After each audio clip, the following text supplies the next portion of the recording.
మీరు గౌను గుర్తుకి ఓటేసి నన్ను గెలిపించాల్సిందిగా కోరుకుంటున్నాను. మీరు ఒక ఓటు వేయడం వల్ల నేను మున్సిపల్ చైర్మన్ అయితే, మీరు ఓటు వేయడం వల్ల నేను మీ ఇంటి ముందరికి వచ్చి వేరే ఇంకెవరికి ఓటు వేసినా మీరు మళ్ళీ వాళ్ళ ఇంటికి పోవాలి. దయచేసి యువకుల్ని గత 10 సంవత్సరాల కింద కూడా అభివృద్ధి కార్యక్రమాలు చేసిన అన్నీ తెలుసుకొని ఓటు వేయాల్సిందిగా కోరుకుంటున్నాను. నమస్తే. ప్రస్తుతం మనం జమ్మికుంట మున్సిపాలిటీ 23వ వార్డులో రెబల్ స్వతంత్ర అభ్యర్థిగా పోటీ చేస్తున్నటువంటి ములుగు ప్రశాంత్ కుమార్ అలియాస్ దిలీప్ వద్ద ఉండడం జరిగింది.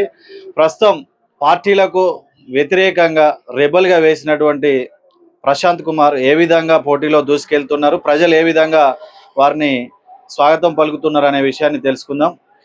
23వ వార్డులో ఏ విధంగా ప్రజలు మీకు స్వాగతం పలుకుతున్నారు, రెబల్ అభ్యర్థిగా స్వతంత్ర అభ్యర్థిగా వాళ్ళకి ఎలాంటి హామీలను ఇస్తున్నారు? ముందుగా సంఘమిత్ర న్యూస్ ఛానల్ కి నా యొక్క ప్రత్యేక కృతజ్ఞతలు.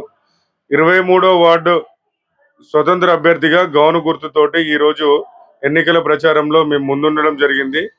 ఇక్కడ రోజువారీ ప్రచారంలో భాగంగా ప్రజలు ముఖ్యంగా కోరుకునేది అందుబాటులో ఉండే నాయకుడు. ప్రతిరోజు శానిటేషన్ పైన కానీ డెవలప్మెంట్ పైన కానీ ప్రతి చిన్న విషయానికి మేము ఇంకోటి దగ్గరికి పోలేము. మేము ఓటేసిన అభ్యర్థి మా దగ్గరకు వచ్చి పనిచేయాలని ఇక్కడ ప్రజలందరూ కూడా కోరుకుంటున్నారు. ఇక్కడ నుంచి గౌను గుర్తు మీద స్వతంత్ర అభ్యర్థిగా నన్ను గెలిపిస్తే నేను జమ్మికుంట మున్సిపల్ చైర్మన్ గా 23వ వార్డు ప్రజలందరూ ఆశీస్సుతోటి గెలుస్తా అని చెప్పి 16వ తారీఖు రోజున బాధ్యతలు కూడా తీసుకుంటారనే నమ్మకం, నా వార్డు ప్రజల యొక్క ఆశీస్సులు, ఆ తల్లి దుర్గామాత ఆశీస్సులతోటి అంటే అంత బలమైన నమ్మకం ఉంది. గత 10 సంవత్సరాల కింద కూడా 12వ వార్డు దీనిని ఆనుకొని ఉన్న పద్మశాలి స్ట్రీట్ లో 2014 నుంచి 24 సంవత్సరాలకి అక్కడ ప్రజలు మాకు అవకాశం ఇచ్చిండ్రు. 2020లో కూడా ఇదే గౌను గుర్తుతోటి మళ్ళీ ఇండిపెండెంట్ గా కూడా ఎప్పుడు యాంటీ గవర్నమెంట్ గా గెలుచుకున్నప్పటికీ కూడా వార్డులో ఉన్నటువంటి అభివృద్ధి కార్యక్రమాలు కానీ, పండుగలు కానీ, వృద్ధులకు కానీ, ప్రతి ఆడపడుచులకు కానీ, అన్నదమ్ములకు కానీ, విద్య వైద్యం అన్నిట్లో కూడా ముందుండి ఈరోజు ఒక యువకుడిగా 23వ వార్డు నుంచి నేను పోటీ చేయడం, ప్రజలందరూ ఆదరించడం చాలా సంతోషం. బాధాకరం ఏంటంటే ఒక స్వతంత్ర అభ్యర్థి మీద ఇక్కడ పోటీ చేస్తున్నటువంటి అధికార ప్రతిపక్ష నాయకులందరూ కూడా సుమారు ఒక 200-300 మందితోటి 23వ వార్డు అంత దిగ్భ్రాంతి చేసి ఇక్కడ నా మద్దతుదారులను కానీ ఓటర్లను భయభ్రాంతులకు గురి చేస్తూ వాళ్ళని ఇబ్బంది గురి చేస్తూ ఓటు అనేది స్వేచ్ఛగా వేసుకోలేని పరిస్థితులు ఇక్కడ 23లో అందరూ కూడా వ్యాపారస్తులు కానీ అందరు ఉంటారు. వాళ్ళందరినీ తీవ్రమైన ఒత్తిడి గురి చేస్తూ 2 పార్టీలు కూడా వాళ్ళని ఒత్తిడి గురి చేస్తూ వాళ్ళకు స్వతంత్రంగా ఓటేసుకునే అవకాశాన్ని కూడా వాళ్ళు ఇవ్వలేం లేదు.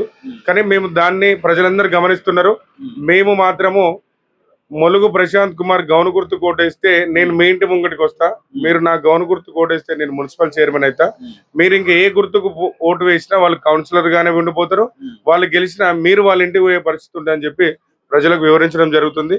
అందరూ కూడా సానుకూలంగా స్పందిస్తున్నారని ఆశిస్తున్నాం. ఓకే, ఇప్పుడు మీరు ప్రస్తుతం కనుక చూసుకున్నట్లయితే మీకు ఓటేస్తే చైర్మన్ గా మీరు ఎన్నికైతా అంటున్నారు. మీరు ఉన్నదేమో స్వతంత్ర అభ్యర్థిగా, మిగతా అధికార ప్రతిపక్ష పార్టీలు మీకు ఏ విధంగా సపోర్ట్ చేస్తారు 16 మంది అనుకుంటున్నారు? నేను ఇక్కడ నుంచి బీఆర్ఎస్ పార్టీ నుంచి పోటీ చేయాల్సిన అభ్యర్థిని, కానీ కొన్ని రాజకీయ శక్తులు కొంతమంది కావాలని నాకు బీఫామ్ రాకుండా చివరి నిమిషంలో బీఫామ్ రాకుండా చేయడం వల్ల ప్రజలందరూ కూడా దాన్ని గమనించారు.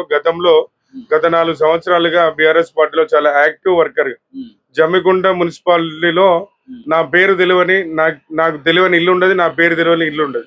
అంటే యంగ్స్టర్లలో అరే మా అన్న ఇట్లుంటాడు, మా అన్న ఇట్లా అవుతాడు అని చెప్పి ఎంతో మంది యువకులలో ఆశలు ఉండేది.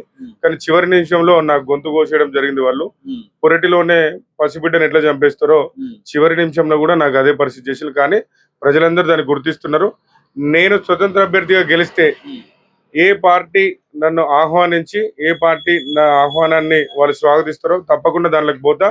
అన్ని పార్టీ రాజకీయ అంటే గతంలో నేను 2014లో కూడా కాంగ్రెస్ నుంచి 20 మంది పోటీ చేస్తే ఒకటే వార్డు నుంచి 12th వార్డు నుంచి నన్ను ఆశీర్వదించడం జరిగింది. 2020లో కూడా అంతే, నేను రెబల్ గానే గెలవడం జరిగింది. అభివృద్ధి కూడా ఒకసారి మీరు చూడండి. ఇప్పుడు కూడా మళ్ళీ అమ్మవారి దేవల్ల మళ్ళీ రెబల్ గానే గెలుస్తా. ఏదో ఒక రాజకీయ పార్టీ ఆహ్వానాన్ని నేను వారికి పంపించుకుంటూ వారి ఆహ్వానాన్ని నేను కూడా తీసుకొని 100కు 100% మున్సిపల్ చైర్మన్ గా 16వ తారీఖు రోజున బందోబస్తుగా దానిలో కూర్చుంటాం. జమ్మికుంట అభివృద్ధి అంటే మా యువకుల చేతుల్లో ఉంది. ఈరోజు చాలా మంది వాళ్ళ స్వార్థ పనుల కోసం కానీ వాళ్ళ అవసరాల కోసం మున్సిపల్ చైర్మన్ ఎన్ని రోజులు ఒక మున్సిపల్ చైర్మన్ మున్సిపల్ మీటింగ్ అంటే ఒక 29 మందికి ఎజెండా పంపే కార్యక్రమం ఉంటుంది. మున్సిపల్ మీటింగ్ అంటే మున్సిపల్ అభివృద్ధి నాలంటోడు మున్సిపల్ చైర్మన్ అయితే 37,500 మందికి మున్సిపల్ ఎజెండానే పంపించడం జరుగుతుంది.